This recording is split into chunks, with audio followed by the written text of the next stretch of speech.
So what is the Mark 6 generation of Jetta? Well, in this video, I'll tell you why. Let's get right to it. The Mark 6 generation of Jetta came with a longer wheelbase and an all-new design. It came at just around the same weight, but a couple things were different. The wheelbase was much longer. As you see, the vehicle is much longer than the previous generation of the Mark 5s. And if you look, we still have the same 16-inch rims as featured in the last one, but one big thing changed with the suspension.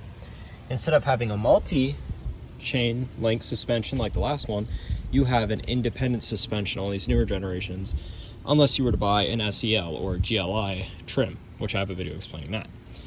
Now, these aren't the only big things that changed. They still used the same engines that were in the Mark 5 generation.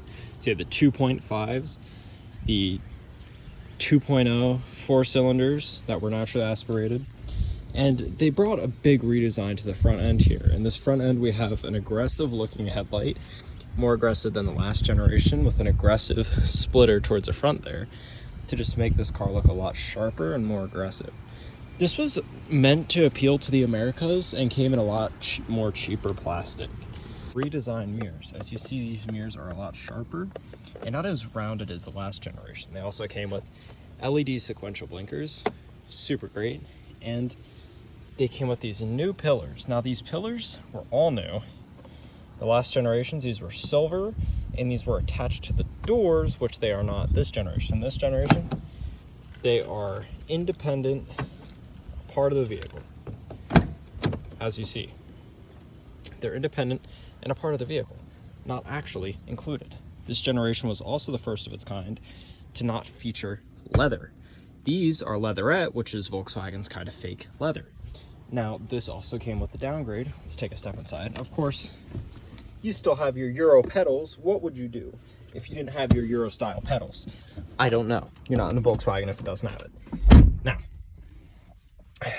cheap plastics, as you see there, it's a way to cut down on cost so more people can buy it, which I'm not opposed to. Now, what's interesting is cheap plastic up here, but then you get down here and this is actually leather. So that's something interesting to think about, and how you have leather down here, plastic up there, and this is the entire vehicle. Now, I have a 2012, so this isn't like the later models like the 17s and 18s, but this is definitely a good idea. You have this whole new redesign of the steering wheel here. We have a 3-spoke steering wheel, and on the GLIs and GTIs, the steering wheel looks a whole lot different. I don't have one, so I can't show you that, but I assure you they come in a lot different features. There's also the higher trims, like the SELs, have buttons on the steering wheels, which is a common feature of the Mark 5s when they were the GTIs and GLIs, but now you can get them in the SEs and SELs, which is something interesting. These also had fog lights, which this one doesn't, but you'd have your headlight switch for that. And these would also come with your standard DSGs and manuals. These also came with sports mode, your handbrake, and one thing they did change was the armrest here. These used to be adjustable and pull-outable, but these do not pull out, and there's only one setting for that, which is a little bit of a downgrade, but nope, can't always complain. Another thing they did was their climate controls. These climate controls were definitely a little bit similar, let's put it. Now, what's so wrong with that? Well, when you upgrade years and even a generation, you would want bigger and better, but here we are. It's the same, but that's okay. We have the same stick shifts and blinkers and all that. We have a new display with lights, and that is definitely cool, and a new screen in the middle that is super cool. All right, now this generation also displayed some newer AC components like these guys up here on different corners of the vehicle.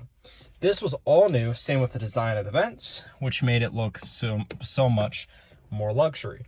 They also added more chrome accents, some tan options, and some rubber floor mats. Now, these also redesigned their door panels to be more angular, as you see.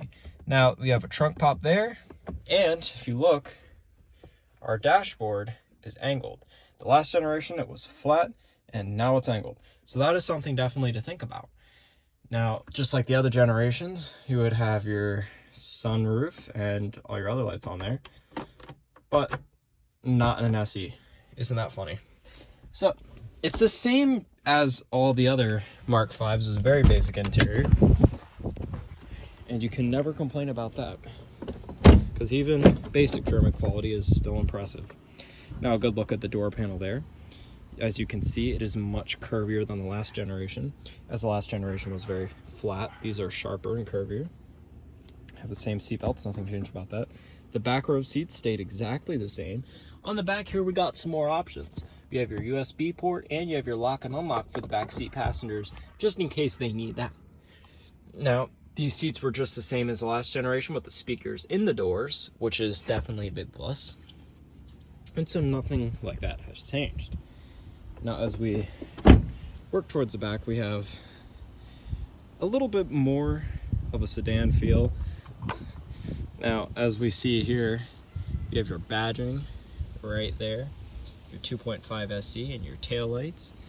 And as you move over here, you have your iconic Jetta. There's a little side profile for you there.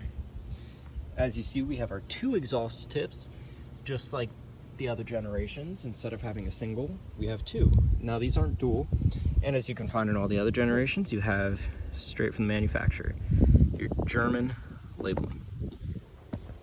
Now, as we move to the roof, as you see, we have no antenna. Like the last generation, you had a large antenna. This one, not anymore. That's another way to cut down on costs. Now, you still get AM and FM radio, which is great news. Now, if we come down to our brakes here, as you see, our front brakes are much bigger. So you have bigger brakes for your new generation, which is definitely a plus. And as you see, we still have our hard plastic liners on the front. And as you get towards the back, have your cloth. Now, some consider that a negative. I do. Very prone to salt, corrosion. And again, just an overall sharper looking front. And if you wonder why that front looks similar, it's because the Audi A4, it is almost identical. So there you go, there's that little tidbit of information. Now, as we step inside, once again, our ceiling liners, that has never gone away. They still suck. They still haven't used the right adhesive. So that grinds my gears a little bit. But sit down. Now back inside, as you see, we have our speakers in our doors. Nothing up there, but we do have speakers on the back doors. And our normal levers up front. Good space, good gripping, good sized steering wheel. Similar horn. Lights on dash. And that's a little bit of recap on what we covered on the inside. Now, I changed out this radio, so I can't sit here and comment on the radio because I changed it out a while ago. This generation did offer more features when it came to tire pressure, which is definitely something to look at because you have your tire pressure set light there. So that is definitely something cool. Now, as you come back to our tires featured, well, the wheels featured something new. Electronically distributed brakes. These were to help with your braking, so they weren't as touchy as the last generation, and were better at creating less wear. As you see, I have a little bit of dirt there, but overall, really good. So that is something to think about with this generation. Now, this generation also had 2 features that it featured for the doors.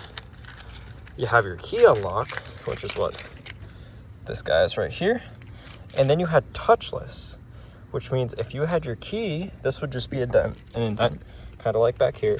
And if you just had your key, this would automatically unlock when your key is near. So that is definitely something to look out for when you're buying these new generations, to see if you want that keyless entry. Now, this is an SE, so it doesn't have keyless entry, so you'll be looking at like an SEL for that. Now, the SEs come in all sorts of varieties, so that is definitely something to think about. There's one con about this generation, besides the headliners.